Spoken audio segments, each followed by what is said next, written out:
Assalamualaikum warahmatullahi wabarakatuh. Kali ini kita akan membahas materi tentang posbindu penyakit tidak menular. Sebelum lanjut ke materi, bagi teman-teman yang belum subscribe bisa mengulangkan waktu untuk subscribe terlebih dahulu dan menekan tombol loncengnya, agar teman-teman tidak ketinggalan materi terbaru yang diunggah di channel ini. Materi posbindu ini saya mengambil sumber dari buku petunjuk teknis posbindu bagi kader revisi tahun 2019. Posbindu merupakan salah satu upaya kesehatan masyarakat yang berorientasi kepada upaya promotif dan preventif dalam pengendalian penyakit tidak menular dengan melibatkan masyarakat mulai dari tahap perencanaan, pelaksanaan, pemantauan, dan penilaian.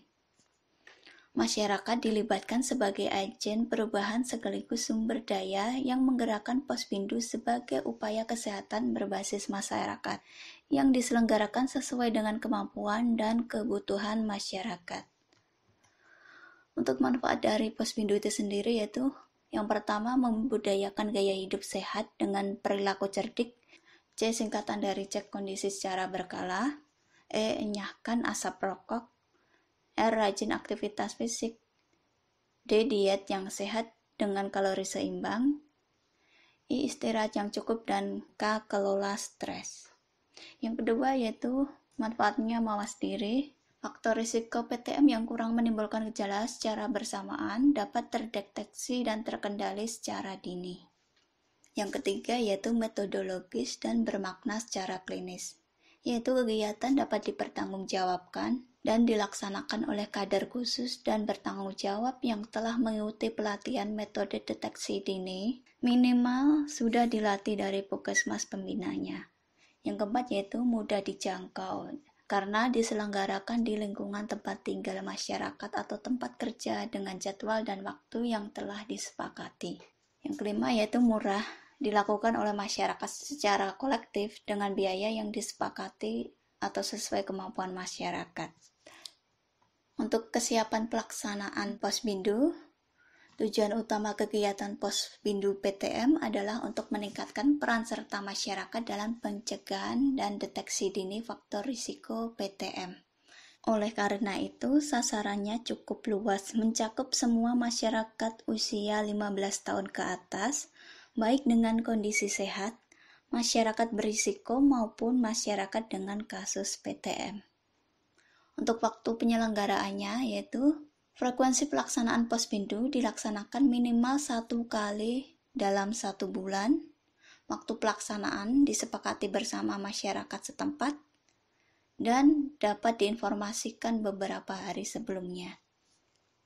Untuk pengelolaan posbindu yaitu dikelola bisa dari masyarakat, lembaga kemasyarakatan, organisasi kemasyarakatan, atau institusi pemerintah atau swasta.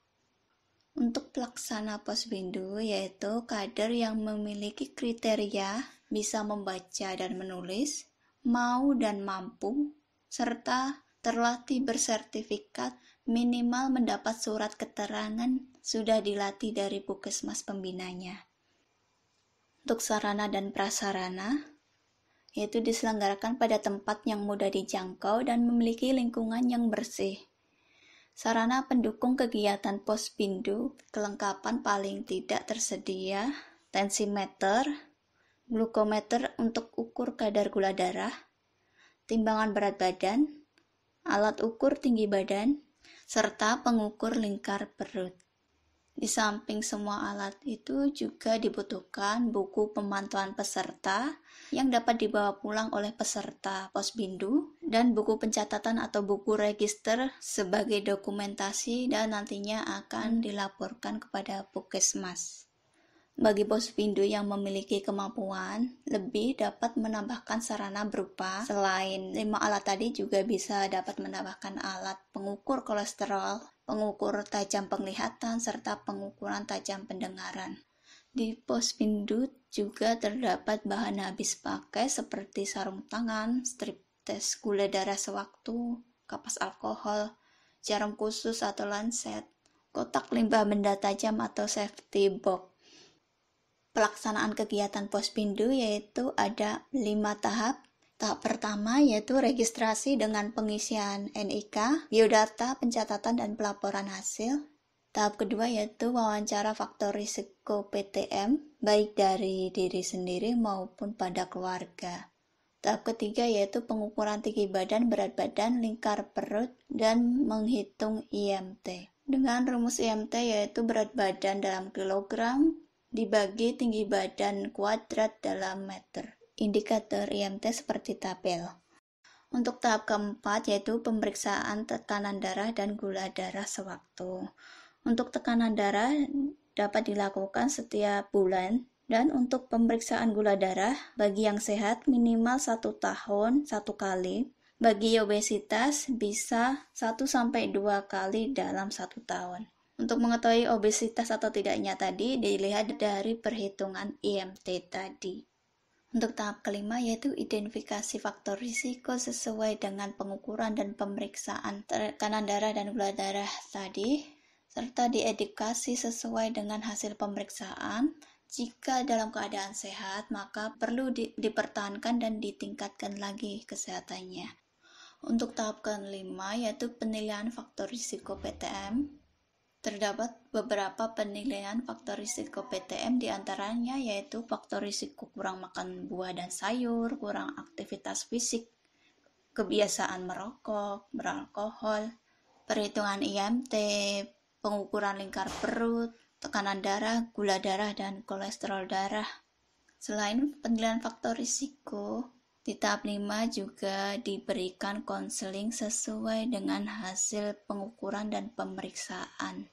Pada tahap kelima, kegiatan identifikasi faktor risiko PTM, edukasi dan tindak lanjut dini merupakan tahapan layanan terakhir setelah teridentifikasi faktor risiko yang ada.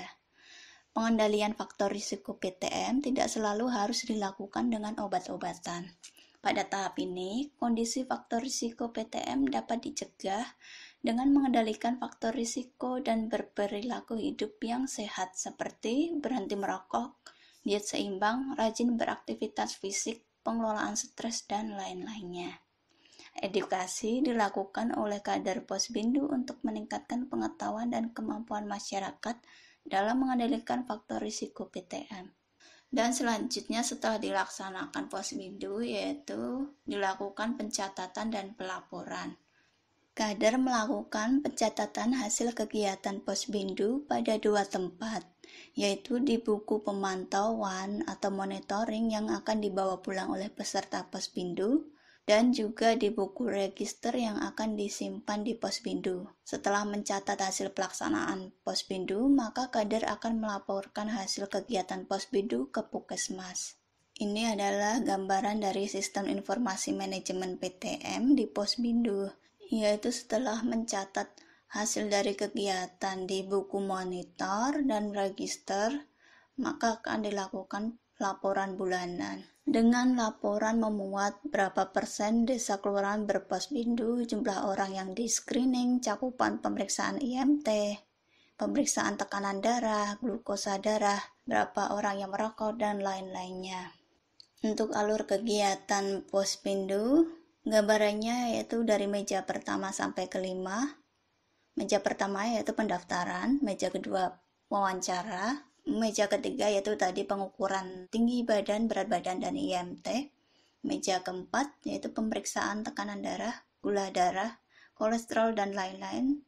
Yang terakhir yaitu meja kelima, identifikasi faktor risiko dan edukasi.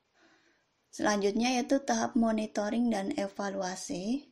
Evaluasi awal yaitu membandingkan cakupan atau hasil setiap pelaksanaan kegiatan dengan rencana sasaran setiap kegiatan yang telah diberikan oleh pembina Posbindu.